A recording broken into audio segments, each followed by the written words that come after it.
Great stuff there, Gary. And yeah, quite the irony coming from Moynihan. Great timing on all of that. That was awesome. Thing number two, moving to Bank of Japan. Like we said, it's been a while since we've chatted BoJ. You're saying they're trapped. And of course, they make the worst of two bad choices. Again, Gary, is what you're saying. Thing number two, Japan's BoJ in a rate hike trap as the yen slides again. Yeah, this is a bad situation, and it's too bad. And I never mean to be, pounding on Japan. I like Japan. Every the Japanese people I've met when I've been there have been nothing but nice and polite and kind. I want nothing but the best for them. Unfortunately, we've talked about this at length before, Rob.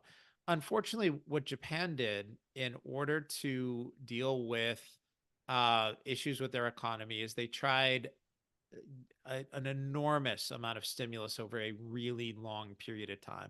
So they kept their interest rates, their version of the Fed funds rate, negative for something like 9 years. And they spent so much money on stimulus that their debt to GDP is over 260%. That's an enormous number, about double what we have here, about double the amount of debt to GDP we have here in the US.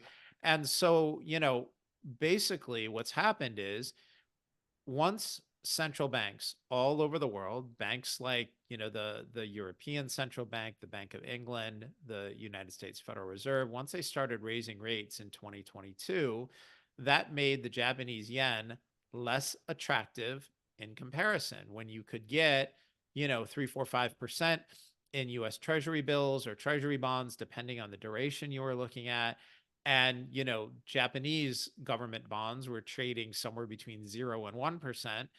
That made the yen less attractive. And so, people were selling the yen and buying the dollar, and they were shorting Japanese government bonds and buying US government bonds or US securities. And that was called the carry trade, and they made money from that. Well, the problem for Japan is with the yen sliding, and at one point it had gone in about 2.5 years from 102 to the dollar to 160, 162 to the dollar, something like that, which is massive devaluation. Um, the problem with that is, talk about inflation. When your currency is sliding that much, it creates an inflation problem for your citizens. Well, the thing the Bank of Japan needed to do was raise rates. The issue is when you have your debt to GDP at 260% and you raise your interest rates, what you end up with is an enormous amount of interest expense, and that blows out the budget. The only way they can pay for it is to print more yen, creating more inflation. Whatever they do, they're trapped. Now, if anybody thinks I'm picking on Japan, I'm not. We have the same problem here. Great Britain has the same problem. The European Union has the same problem. These are issues all over the place. We're just seeing the evidence of it in Japan first. And then, in my opinion, last week, Japan's prime minister made a huge error. He publicly ruled out further interest rate hikes for now. The yen promptly fell from 142 to the dollar to 148 to the dollar. That may not sound like much, but in the foreign currency markets, that is a huge move. And the key thing is, what he just did was gave the green light to traders to pile back into the carry trade, because the risk of being in the carry trade was always that the Bank of Japan would raise rates and strengthen the yen. And if you're short the yen, that's the last thing you'd want to see. When people had the carry trade on and the Bank of Japan raised rates and the yen went from 162 to the dollar to 142 to the dollar, the traders who were short the yen got crushed. Well, Japan's prime minister just came out and told the market, don't worry, you can short the yen. We're not going to raise rates. You're safe shorting our currency. Listen, if Japan doesn't want to raise rates, that is their business. I think it's a mistake, but I understand the decision, and that's their choice.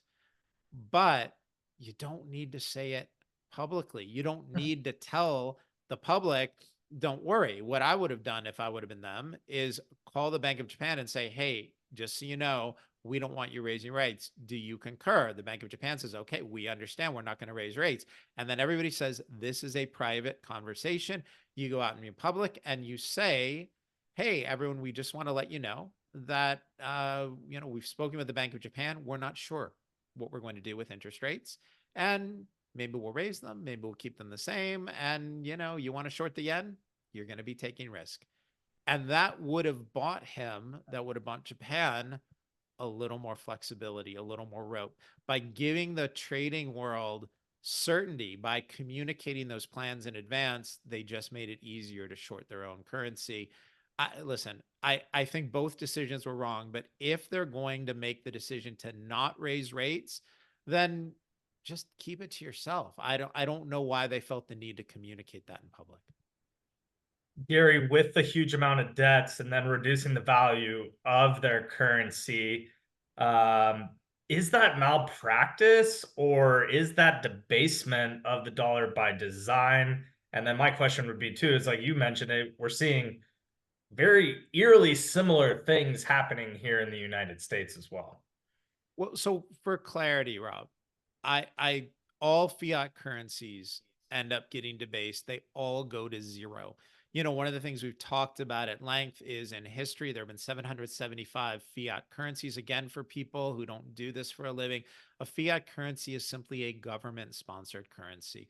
The dollar is a fiat currency, the British pound, the euro, the yen, the Mexican peso, the Peruvian sol. Um, these are all fiat currencies. So they're all being debased. They all go to zero. This is just the way these things work. I do not think for a minute that this was intentional malpractice by Japan. I don't think they had bad intentions. I think they had a stagnant economy. They have a population and demographic problem, and they were trying to stimulate their economy. I think what they did was a mistake, but I don't think malpractice sort of implies bad intentions, right? Or just gross negligence.